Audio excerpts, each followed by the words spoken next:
To Gary's Glorious Golden Nuggets. This is episode 0026. So happy to have you here. Today, we have Angel Ribo. He's known as the CEO Confidant. This gentleman has an international clientele. He's also an international TV host when you think about all that he does. He's on several talk shows where he's actually interviewing people. This gentleman is a philanthropist. He has a great sense of social responsibility.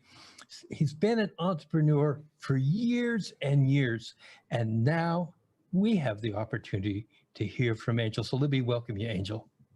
Thank you. Thank you very much for having me, Gary. It's a pleasure. It's an honor. And obviously, thank you, everybody who's listening to us today. Yes. Thank you, folks. We really appreciate you being here. I'm going to start right off, Angel. Totally. What do you wish you had known before you became an entrepreneur? To take action faster than I did. Oh my God. You know, I was so confused. It's a great question. I still remember, I will never remember, obviously. I will never forget, the first day as an entrepreneur, right? I mean, I was extremely blessed. I had a great jobs, and my company was kind enough even to put the severance package in place. And I had this outplacement company helping me in case I wanted to have another job. They already knew I wanted to become an entrepreneur.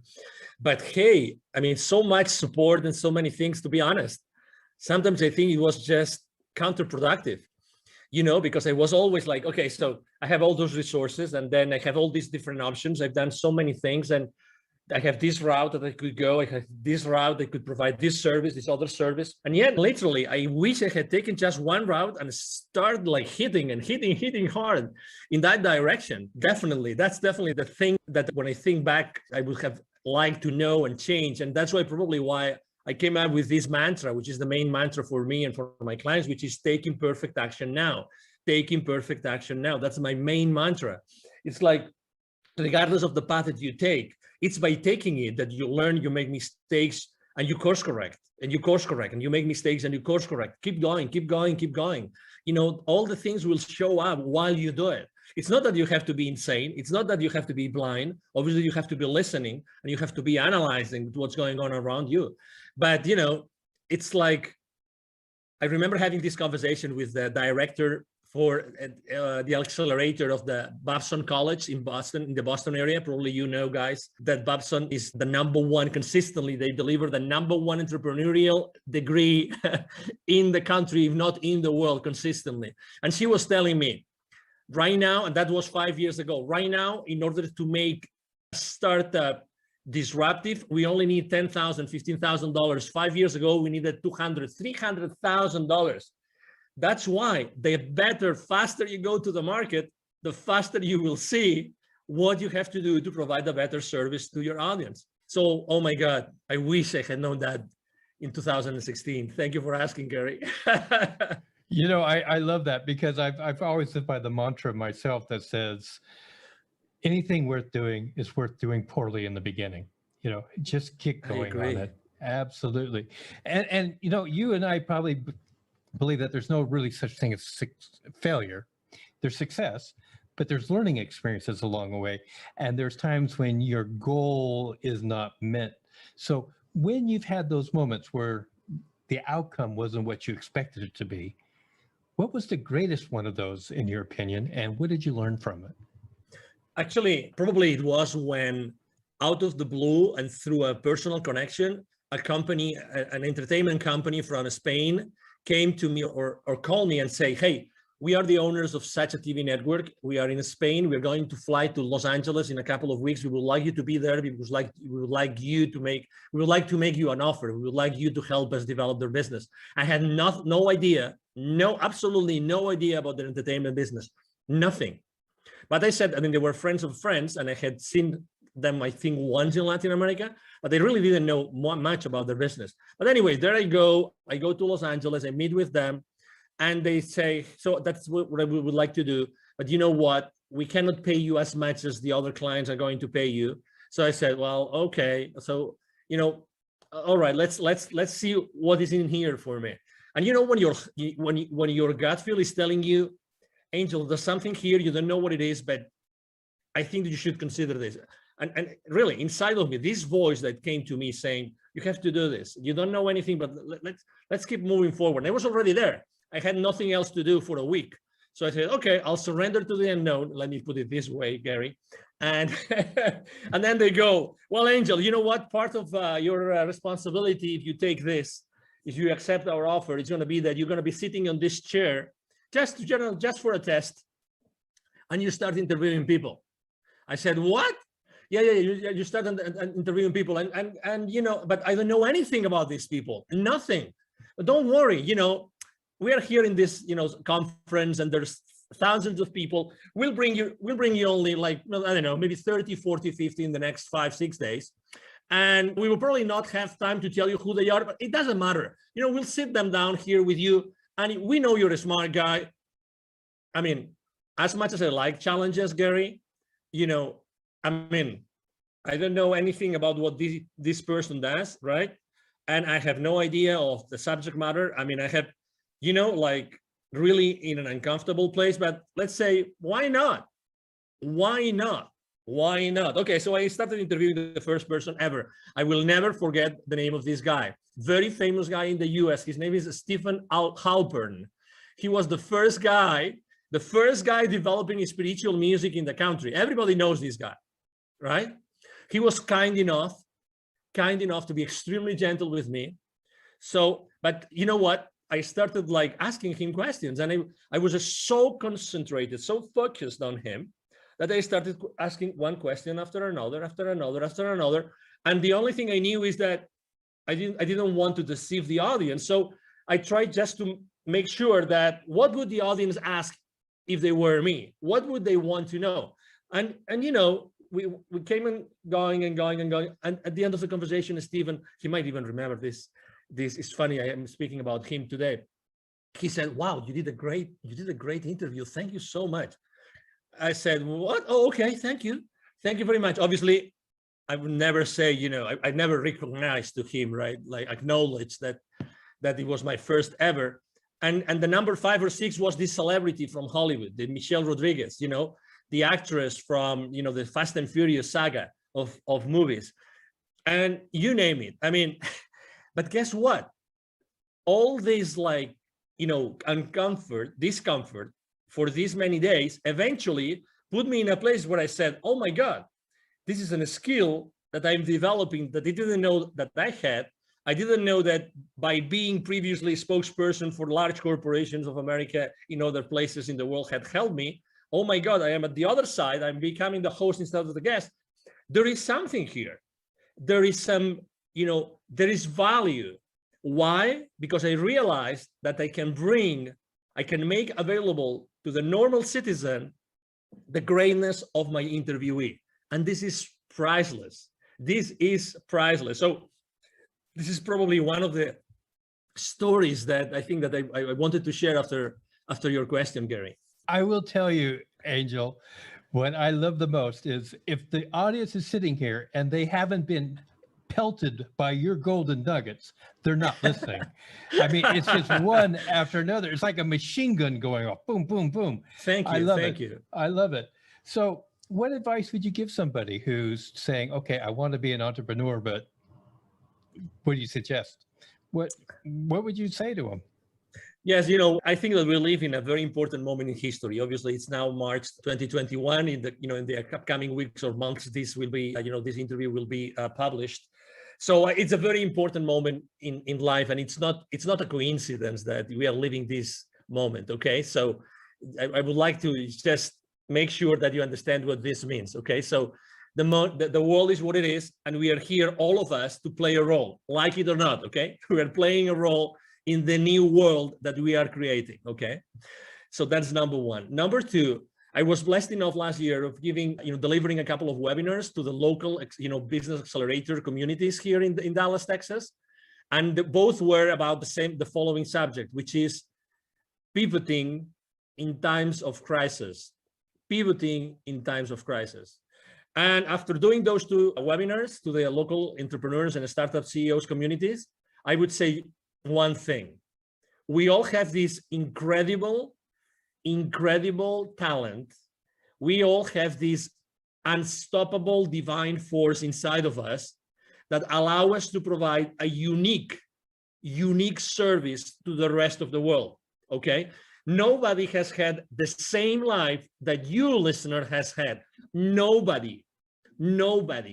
So you are unique. So even if you think, oh, there's going to be so many other coaches, so many other, consultants, so many other people making the same product, not a chance. That's not true. Nobody is able to provide the value, the wisdom, the teachings that you bring to the world just because you have had your own life and you have had your own experiences. That means by default, by definition, that means that there's going to be in the world an audience that is just waiting for you to show up and to give that value to them.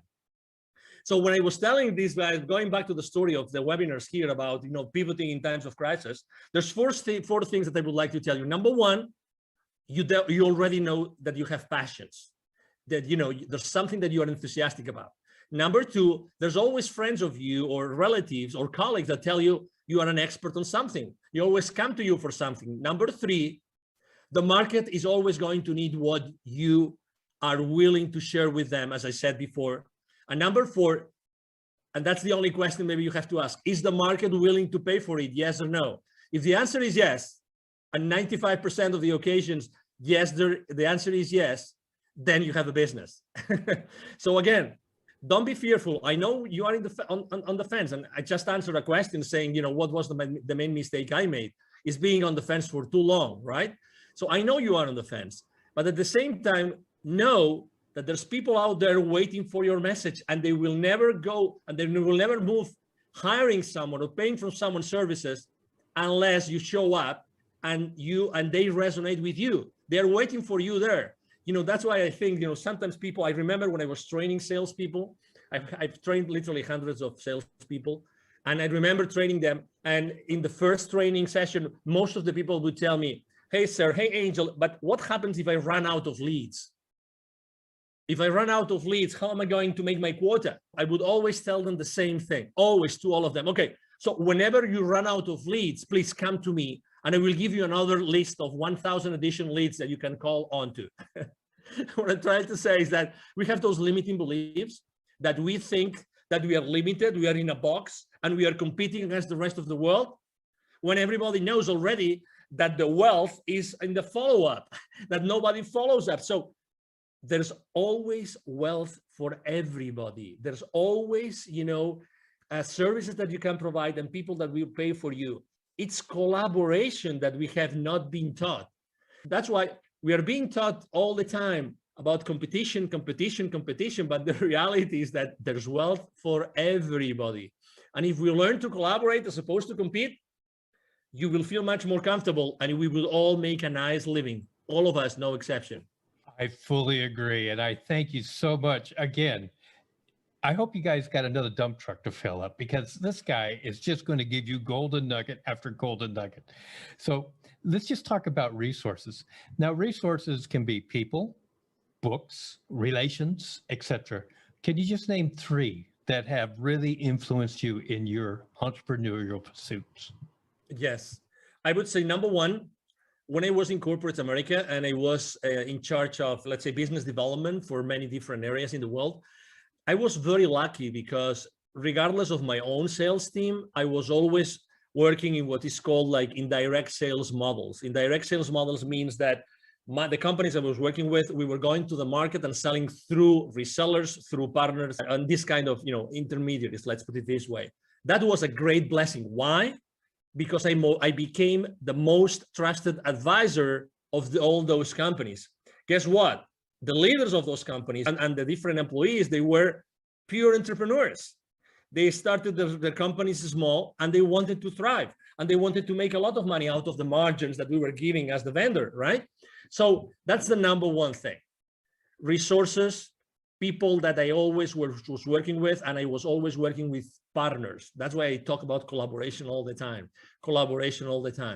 So number one, resource, partnerships, collaborators, resellers, distributors, you name it. Look for something, someone, companies, people that can go to the market, help you go to the market. That's number one. Number two, speaking about books, I'm not going to be very, let's say, very conventional with my answer about books, because I would say that probably the books that have influenced me the most have been more spiritual books than business books. But had I not read this book, and I'm going to mention just one of them, I would have never done what I have done, and I would have never moved from Europe. And it's a book considered, it's a fiction book. It's a history, or excuse me, the story about a series of scrolls and revelations from the Amazonian, forest in Peru. The book is called The Celestine Prophecy by James Redfield.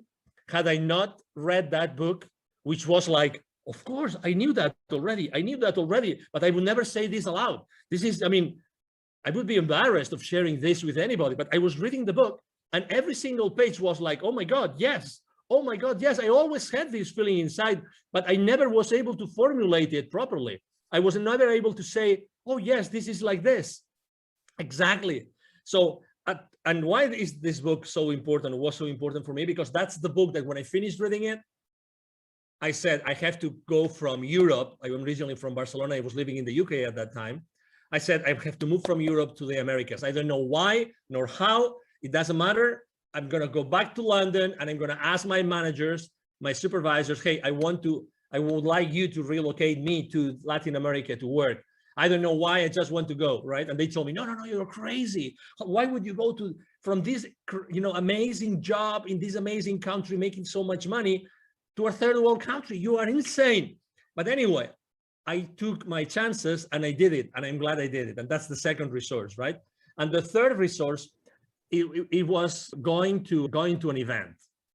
And I go to a lot of events, but this event really changed me. And although I burned my feet and that event, and now I'm giving you a clue that what event I went, and and nobody burns their feet, only the ones who are not engaged. And I was one of them. Okay, I don't mind saying it and sharing it with the world. I went to a Tony Robbins event and I burned my BLOODY feet. Okay.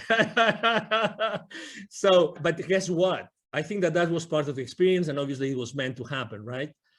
I remember there was so many, you're talking about nuggets.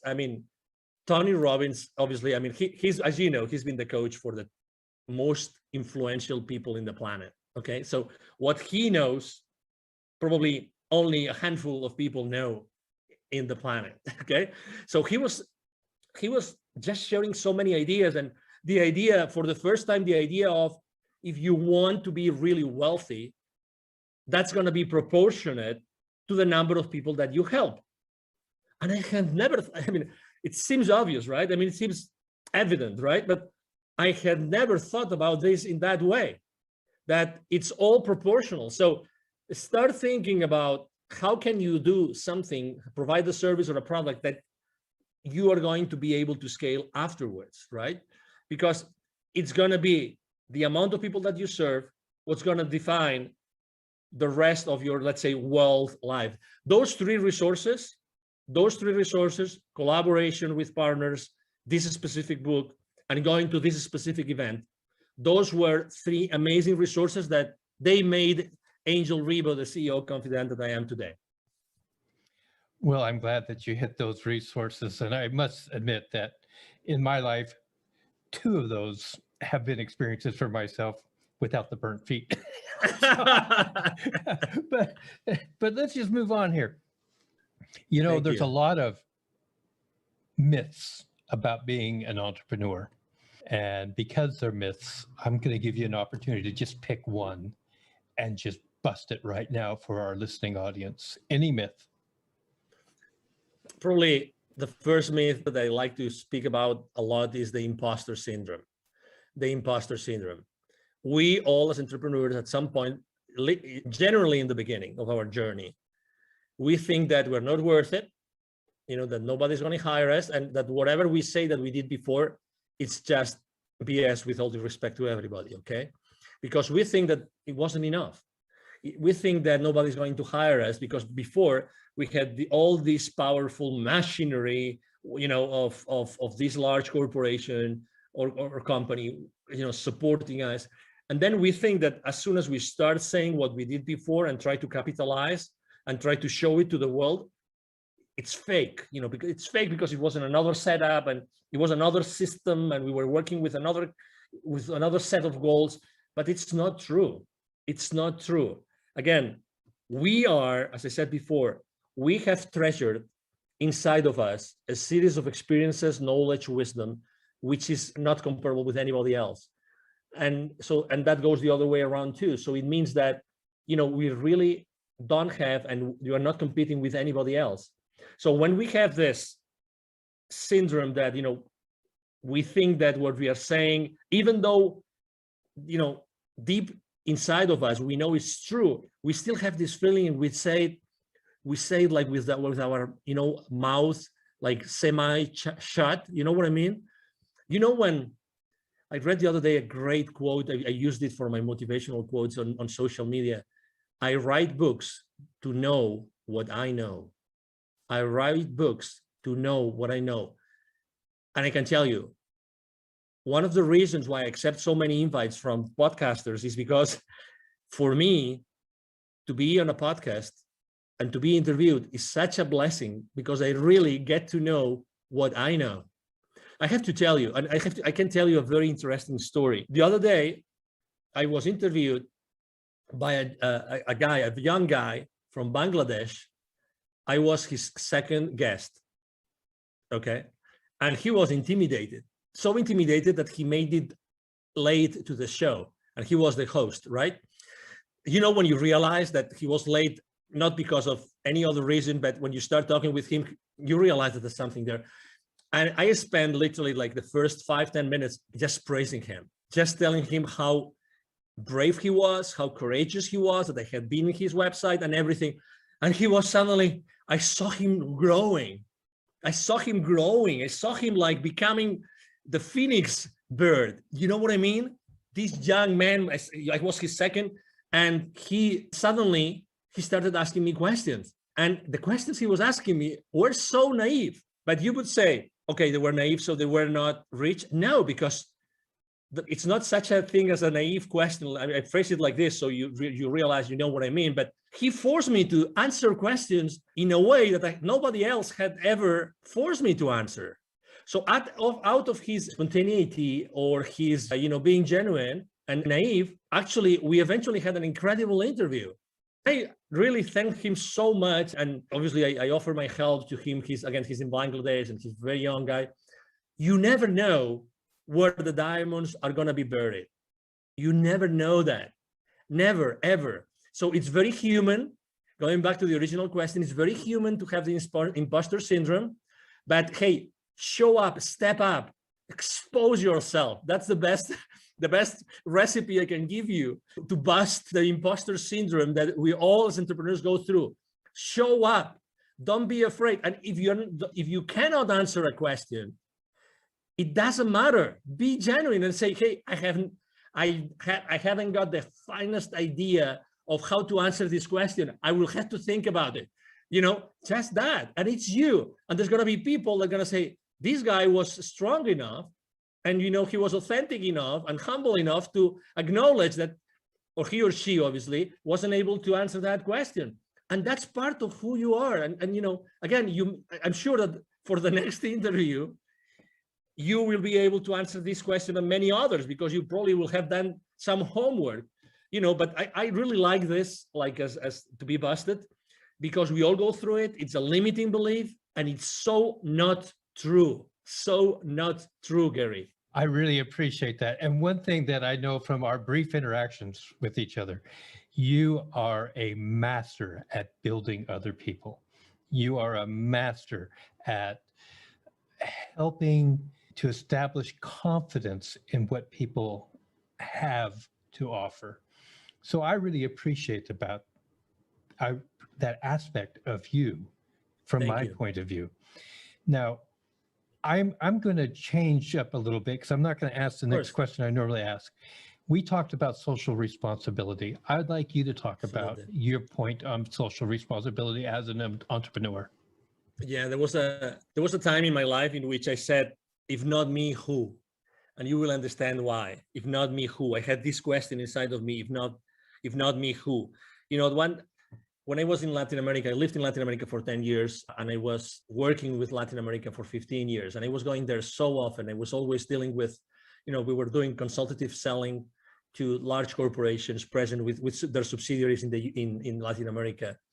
And every time I was going to see their plants, the manufacturing plants, they would typically be in the outskirts of big cities, suburbs, rural areas sometimes. Every time I would go to those places to meet with the CEO levels, to close some deals, every single time outside those plants, there would be a lot of poverty, because that's where poor people live. They live in the outskirts of the cities. And every time I would go to those places with my rental car, they would ask me, hey, senor, would you like to buy some gum from me, some candy, a bottle of water? Can we keep your car safe while you are inside? So I was always interacting with kids, always was interacting with kids. And it reached some point before leaving, and actually that was one of the reasons why I left corporate America, in which one day I had this incredible experience in which I saw very clearly that I had this connection, this continuous, possibility to talk to the top guys in the continent, and at the same time being able to see so much poverty. And I saw very clearly, if I'm not the one connecting those two dots, who's going to do it? Who is more? Who can show more, like the experience reaching out to the top and being able to deliver to the bottom through my entrepreneurial career? And I can teach entrepreneurship to these kids in need in Latin America. That was the aha moment. That was, and again, it came very, it was an impactful moment in my life, but I was, one of the saddest things in life is that we become, how is that, too familiar with the misery. We become too familiar with problems that we don't pay attention to. And the more they show up, the more insensitive we become. We become insensitive to people that are really in depth, in deep problems. And let me tell you an example. Just in Latin America, there's 170 million kids in 2012, according to UNICEF. 81 million kids live in poverty in Latin America. 81 millions. Okay, so the population of the US is 350 million roughly. 81 million kids in Latin America live in conditions of poverty. 22 million don't have drinking water at home. 22 million. And that was from 2012. I can't imagine now, after everything that's going on in the world, I can't imagine. So that's why in 2015, after I had this experience, we gathered a team. I'm the co-founder of Wisdom for Kids. And what we do is we help underprivileged kids in Latin America become entrepreneurs using the local resources. And you see, it's like, Gary, it's like for my entire life, I was preparing for this. Isn't it crazy? It's like I had learned all this entrepreneurial stuff and connecting to all these people and knowing how to reach out to them, blah, blah, blah. All this, like, there was a plan behind it. Someone had been working on that plan for me to be able eventually to do that. That's why I was asking myself, as I said in the beginning, if not me, who? Who's going to do this if it's not me? Who is more, prepared to do this? And I felt immediately, the responsibility in a good way, because going to Latin America and teaching kids entrepreneurship is just a blast. It's a big blessing, as you can imagine, Gary. I just am so overwhelmed with the things you've just talked about.